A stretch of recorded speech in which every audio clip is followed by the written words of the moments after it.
হে বিবেকানন্দ, দেখো চেয়ে তোমার ভারতবর্ষ আজ কোথায় দাঁড়িয়ে।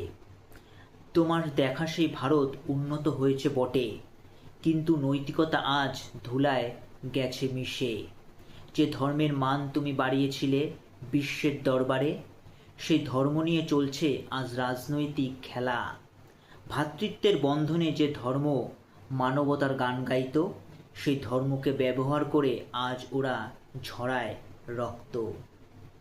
দীপ্ত কণ্ঠে তুমি বলেছিলে একদিন, হে ভারত, ভুলিও না নীচ জাতি, মূর্খ, দরিদ্র, অজ্ঞ, মুচি, ম্যাথর, তোমার রক্ত তোমার ভাই।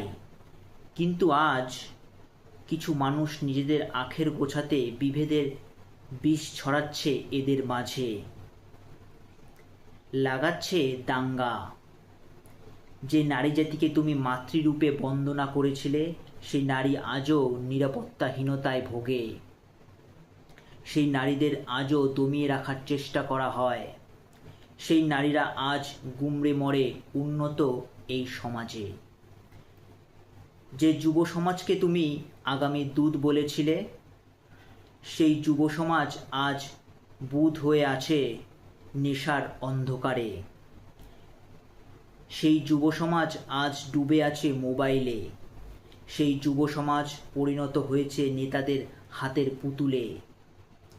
ভারত গড়ার দায়িত্ব আজ যাদের কাঁধে, তারাও আজ উলঙ্গ, মত্ত ক্ষমতার লোভে। তবুও তাদের দেখে জনগণ দেয় হাততালি, ভিড় জমায় তাদের জনসভায়। সত্যি কবে ফিরবে সেই সুদিন, যেদিনের স্বপ্ন দেখেছিলে একদিন তুমি? তোমার চেতনায় কবে উদ্বুদ্ধ হবে গোটা সমাজ? কবে কবে ফিরবে সেই সুদিন? ধন্যবাদ।